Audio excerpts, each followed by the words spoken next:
And so, and I guess that sounds really simple and like it's not that really big of a deal. Like people could figure that out on their own, but that was something that I thought was really wise, and I could not figure out on my own because I was like, well, I have to get it all. How can I change the Mormon church to accept who I am? Or like maybe I need to talk to the prophet, or I don't know. There was just craziness in my head, and I was so convoluted with so many thoughts and so confused.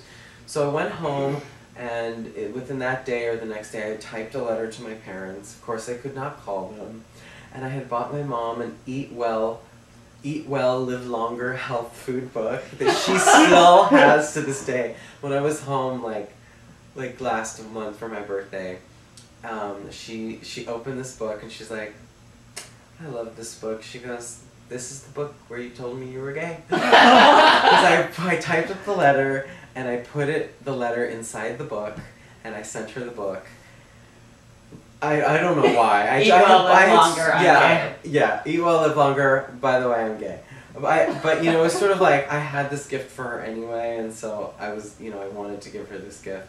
And I also had to tell them that I was gay. And so, like, I literally was like, my stomach, I did not poop solid for weeks. And my mom finally calls, and she said, and I had also been writing some emails to some friends, especially a lot of, like, active Mormon friends that, was like, look, I just want to let you know that this is my deal. I've really been dealing with this. I've been battling extreme depression trying to figure this out, and I have to tell people because I feel like whatever happens, you at least need to know the truth about who I am.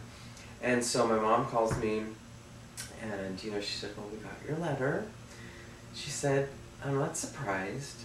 She said, I'm actually more surprised that you actually came out, because for all these years, my parents are not Mormon, they're Catholic, and but I kind of felt like could sort of like be the superhero sort of kid. It'd be like the perfect Mormon who doesn't have Mormon parents, but they love the church because they just see what a great example I am, and eventually they'll come around and join the church. And I had only portrayed, literally only, I didn't think my parents from 16 on ever saw a moment of weakness from me. And I think that kind of continued along with being Mormon and, sort of the grand cover-up, I like to refer to it, and she's like, I'm surprised you actually came out because you were just so invested in, your religion, and I clearly knew that wasn't something that your religion was, going to embrace, and I'm just surprised that you actually came out.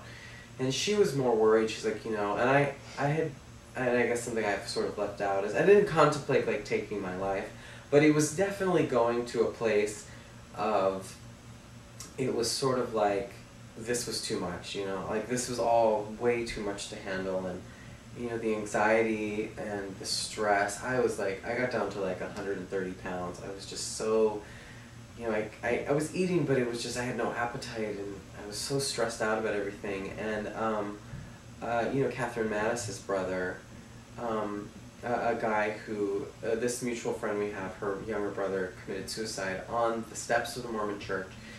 Aww. Basically, in a nutshell, he was, he had found someone I think that he was in love with, right? But instead of pursuing a gay relationship, he thought it was better to just take his life. And anyway, some sort of statement from his parents came out that kind of read something to the effect of, we at least take comfort in the fact that our son never had a gay relationship. As devastated as we are that he has taken his life, at least he never took it, never had sex with a man or had. Which says what? At least. Yeah. Give me a freaking break. It means better to die. Yeah. It puts out that message, better to die. And some people, I think Dave might have been one of the people who was talking to me, or some other people, maybe it was Paul, and they're like, when you are, actually it was people from church as well, they're like, when faced with death or life, always choose life. Whether that means you get out of the church and you have a boyfriend, life is always a better option. And so I kind of think that was sort of like a driving thing of like, I have to figure out how to live in these circumstances and in this scenario and try to be happy. So anyway, there were 2 weeks that Sal and I spent apart, and I made all these changes and talked to all these people, and And because, you know, I was like, I really love him and I really want to be with him. And so anyway, to finish up my mom and I's conversation, you know, she basically was like, you know, I love you all the same, and, you know, let's keep talking. And do you feel like you're, oh, that was the one thing she said, do you feel like are you going to be okay? Are you really thinking about taking your life? I was like, no, I really feel like I'm good. I feel like I'm starting to see the light at the end of the tunnel. And, you know, my dad didn't really want to talk. I think when he finally called, he said, I got your letter, I just want to say I love you, that's all. And my brother was the one, though. My brother is almost 9 years younger than me, extremely straight and extremely different than me, although we get along really well.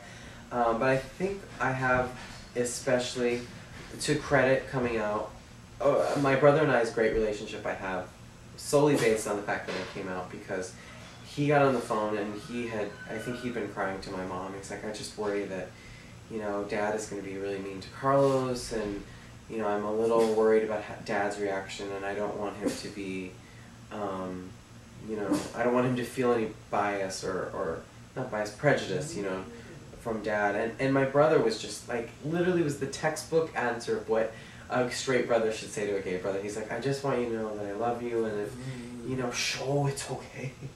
If, you know, if this church, you know, if they don't accept you, then, you know, you don't need this, you know. He's like, you're a fantastic human being, and I want you to have a romantic relationship. I want you to be in love with somebody, you know. And the other thing that I had said in this letter was that I wasn't sure if I was going to pursue a relationship with a man, or just, you know, stay in the church and be gay, but not, you know, I was basically like giving up on the straight thing. I was like, this is not going to happen, and I'm not, you know, I'm not going to come home with the bride one day.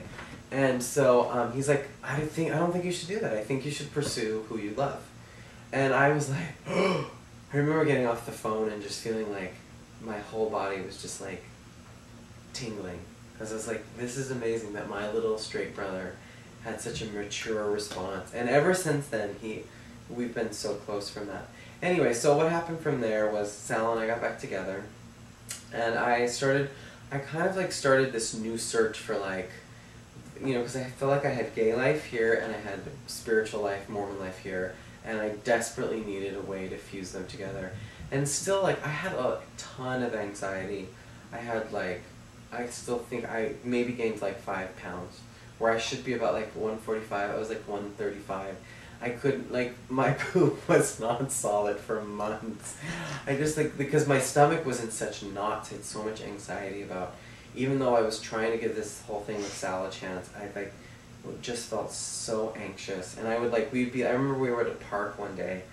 We were at Central Park, and we were having like this really nice picnic, and I was just having such anxiety about it. And knowing that I was trying to pursue this, but I just, like, you know, your brain understands one thing, and then your emotions, and I felt like they were not fused at all.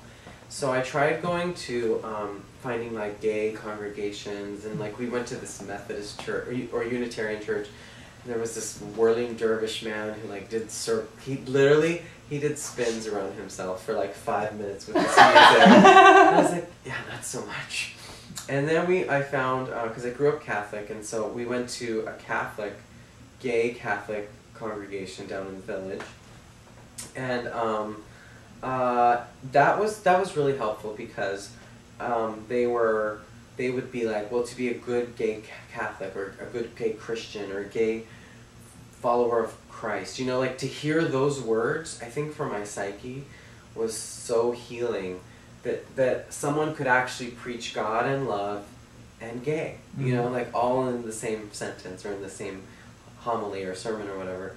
So we went there for a while, and then our show schedule changed a little, and then, like, I'd say probably by like the end of the summer, I kind of felt a little more settled. I'd still have like some days and like have some bad dreams that I was going to hell and whatever, but I'd quickly wake up and feel better. But then, you know, I think for the next like few years, it sort of became about what to include, you know, like, was I gonna drink, or was I gonna, you know, what would I was still paying tithing to the Mormon church,